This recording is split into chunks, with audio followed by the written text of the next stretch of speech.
So we were recently hit with a supply chain attack on the Arch User Repository, also known as the AUR, by taking orphaned AUR packages and adding malicious code to them in the install build process or scripts, also known as package builds. Attackers used npm and bun to pull malware during the package installation, and over 1,500 packages were affected as of last counted. But this isn't the worst thing, as we just found even more obfuscated code inside of the Arch user repositories, and this hack just keeps getting worse. Let's get into what exactly this second wave or second round of AUR attacks looks like and what to be looking for. But I want to say at this point, just stop using the AUR for the time being. There's a lot going on, and we're finding more and more packages affected. This, just so you know, this originally started with over 400 Arch Linux packages compromised. AUR, not Arch Linux packages, but anyways, they were pushing rootkits and info stealers, which is a big deal. How would they do it? Well, they'd use something like npm install in the script to actually pull down a package called atomic lock file,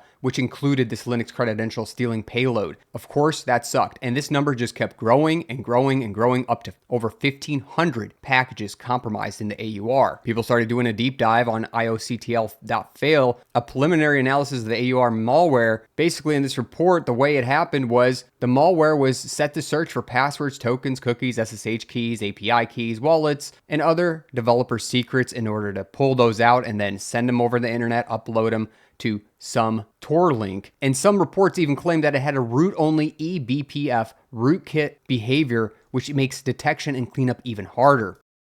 And this is the official AUR report thread, in which we just got a response to yesterday, very late at night. Hi everyone, we're working hard to reset and delete all malicious commits and banned accounts. If you find more packages, please send them. And then here we go again, now with obfuscated code. What did they find? Well, even more packages from what was initially believed are actually affected, and with different types of malicious code. Here is what was detected, and surprise, surprise, it was detected by a local Gemma E2B model. In a repost to the AUR report thread, Nicholas here found there was a new wave. It's a little bit more elaborate, and we're going to get into exactly what it is, but here's the difference here. You can see during the post-install process, we have this what kind of looks like obfuscated code, but you can pretty much tell what's going on here. As you can see, it says temp, bun, add, and then it has SI, what looks like almost color, and then the /nextfile.js. So what does this mean exactly? Well, let's go down and look at this a little bit deeper. Although it's silly, and I wouldn't quite call this obfuscated code because it is very apparent what someone's trying to do here. It's not really that hidden. I mean, you can actually read it out pretty easily here, but basically what this does here is a post install function. And in that post install function, what does it do? Well, it changes directories to temp from the root directory. And then I'm just going to use pluses instead of ampersands. It does bun add, and then it does add a package ANSI-colors. Very interesting. And also nextfile-js. And then a new line character at the end. And that's the command this post install function actually runs. So it changes directories and adds a bun package, meaning when the AUR package is installed, it runs this post-install hook that changes into the temp directory and uses bun and a JavaScript manager runtime to install two npm-style packages. And the two packages are, again, ANSI colors and nextfile.js. What's suspicious here is supposedly the HT browser bin, a browser binary package, suddenly adds a dependency for bun, and then it adds a new install script which automatically runs after an installation. This installation script is intentionally hidden and definitely weird. It's trying to use weird quoting with hex escapes. This is definitely someone trying to obfuscate something. So after it downloads the JavaScript packages and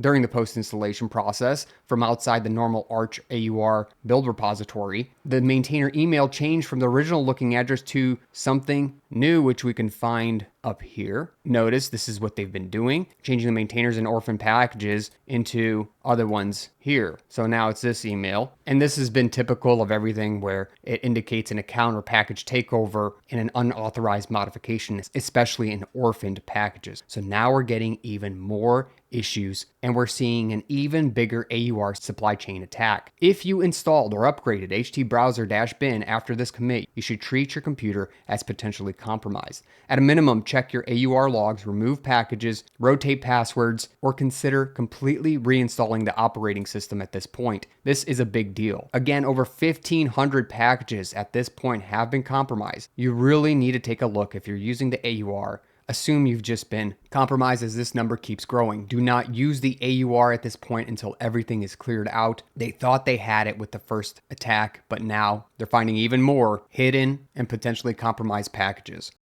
So what are the comments saying at this point? Because people are very worried about this, especially people who've used the AUR in the past. A lot of people are calling for AUR needing a change so it has structural security instead of just accepting this risk whenever you're using the AUR. And many people are wanting a new scanning or review feature before AUR packages go live, arguing that some gatekeeping or automated scanning needs to at least take place, or maybe LLM assisted checks for staging a review, just like people are running LLMs on the current packages trying to find the attacks and malware that have been put in. Others are also saying the AUR is just inherently unsafe by design, so you have to accept the fact that there may or may not be malicious commands, and you have to look at your package builds, which makes the most sense to me. I mean, you kind of sign up for it whenever you start using the AUR. You got to look through the scripts and make sure that there's no weird things going on. Curl commands, bash commands, wget, or things like the bun add that we saw. Also, another one is going to be npm add, anything that installs packages from the web. And many people think that the orphan package adoption is the real weakness here, as how could these orphan packages be taken over so easily by new and untrusted maintainers who then can push this malicious code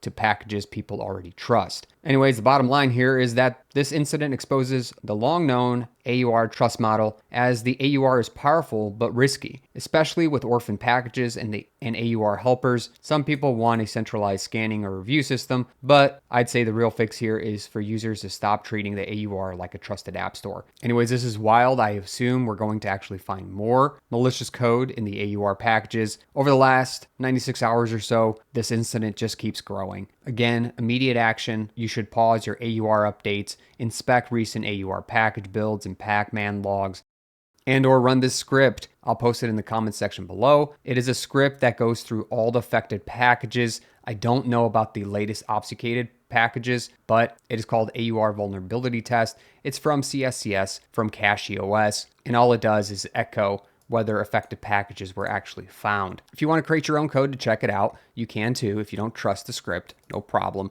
There is a text file available with all the different packages that have so far been found with malicious code and malware attached to it. So maybe just use an AI, write a Python script for yourself to go through your system and check whether or not you have any of these packages installed. If you do, well, you more than likely have been compromised if you've updated things in the last 96 hours or so. I mean, this really sucks. Even though the AUR are not official Arch repositories, and some people have been asking whether the official Arch repositories have been compromised. They have not. They are completely maintained separately, and it's way harder to compromise those packages. Attackers created new accounts, adopted abandoned and orphaned AUR packages, and then modified those package build install scripts, which is a very easy attack vector. These, again, malicious changes would download npm packages, which included Linux credential stealing software. This malware would search for passwords, tokens, cookies, keys, what have you, and then upload that to the web. Someone is using these to try to gain access. Is this a coordinated state effort attack? Well, there are quite a few accounts all being created in order to try this attack. Some people are saying yes, they think it is. Others say that someone's just trying to test the system here. Either way, the AUR will bounce back. We've learned a lot from this one. Hopefully this stops happening and we find a way to harden our security on the AUR. Anyways, let me know what you think about this whole thing. Another day, another compromise. This is starting to feel like a daily event. Saw it posted this morning. Anyways, to keep up with the latest and greatest, make sure to subscribe below and smash that like button to get it out to more people. We really got to make sure that people are aware of what is happening here. Share it with somebody. I'll catch you in another video. Thanks for watching. And if you enjoy videos like this and you want to upgrade your Linux experience, check out starlabs.systems/savvy3, where you can get an extra 3% off these amazing laptops. I personally use one as it's Linux first with no compromises. It comes pre-installed with Linux and has a wonderful premium build. This all comes with Coreboot, which is an open source firmware ideal for people who care about open code, privacy, and performance. Anyways, get your new Linux workstation today, again at starlabs.systems/savvy3. You can also use code savvy3 at the checkout for an extra 3% off.